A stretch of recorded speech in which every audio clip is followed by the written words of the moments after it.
À votre avis, quel est le point commun entre cette image ou encore celle-ci? La bonne réponse, c'est que ces paysages peuvent se retrouver dans le deuxième plus grand pays de Kairos, le Kéris.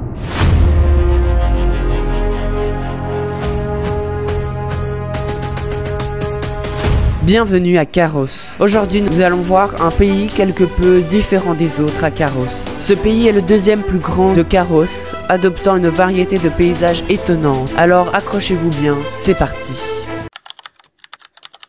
Imaginez que vous rentriez au Kéris par le nord. Vous tomberez alors sur l'immense forêt profonde, l'une des plus grandes de Kairos. Elle est située à la frontière entre Nerafur et le Kéris et couvre une superficie énorme entre les Baera, l'Anamurkas et le grand désert Nera. Le pays est bordé à l'ouest sur toute sa longueur par l'Anamurkas, la plus longue chaîne de montagnes de Kairos. À l'est de la forêt profonde, la chaîne de montagnes Baera borde la mer Iroquoise. Il s'agit de la deuxième plus haute chaîne de montagnes au monde, derrière les Drenza. Si vous continuez vers le sud, vous finirez par tomber sur la plaine du Kéris, au centre du pays, ainsi qu'au désert X, au bord de la chaîne de montagnes Baera. Au milieu de cette grande plaine demeure Kérissa, la capitale du pays. C'est l'endroit le plus peuplé et aussi le plus fertile grâce au volcan d'Asdrul. Plus à l'est est la presqu'île de Quibra. Cette presqu'île abrite une forêt tropicale, mais plus petite que certaines autres à Kairos, mais couvrant tout de même plusieurs milliers de kilomètres carrés. Au bout demeure Quibra, le plus grand port du pays. Le Kéris possède aussi de nombreuses îles sur la mer Iroquoise, dont l'archipel de la Patronde au centre de la mer. En continuant vers le sud, vous heurterez à la barrière des deux déserts.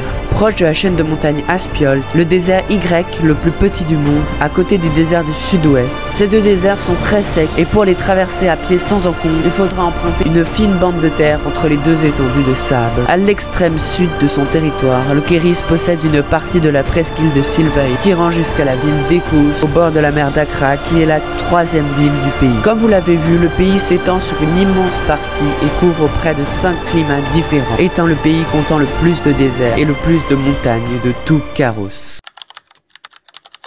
Le Kéris est tellement immense qu'il abrite beaucoup de peuples différents, tels les Boireg, habitants du désert du sud-ouest, les Agro, montagnards habitant dans les montagnes Aspiolt, ou les Guéras dans la forêt profonde.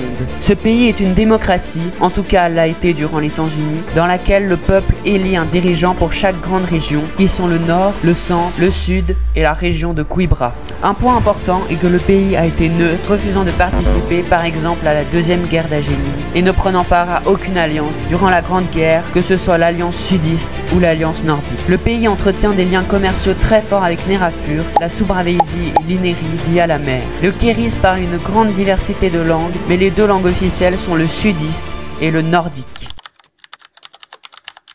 Je dois vous prévenir, ce que vous entendrez ici sera beaucoup mieux expliqué dans d'autres vidéos. C'est pourquoi je vais me concentrer sur l'essentiel. Il y a très longtemps, l'ancêtre du Kéris était un petit royaume nommé Royaume de Quibra, et situé au bout de la presqu'île de Quibra. Ce royaume a vécu tranquillement pendant de nombreuses années, colonisant petit à petit la presqu'île, puis l'Empire Rurgal, montant dans l'océan Ramquiz, a attaqué le petit royaume.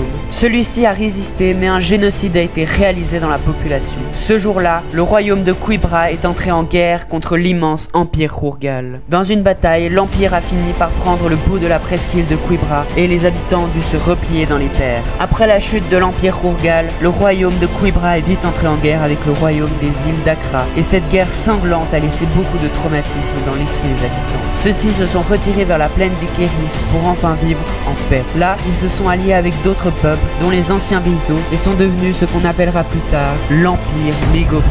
Cet empire s'étendit sur la surface actuelle du Kéris, plus de la Soubravésie. Après s'être fait battre pendant la colonisation par les Nerafuriens, les habitants de l'Empire Mégobrien se sont fait réduire en esclavage jusqu'aux temps unis où a été créé le pays du Kéris. Celui-ci est resté sans alliance jusqu'à la fin de la Grande Guerre où il s'est fait annexer par l'Alliance sudiste. Si vous avez aimé cette vidéo, n'hésitez pas à la liker et à vous abonner. La prochaine parlera de l'Agénie, la terre promise.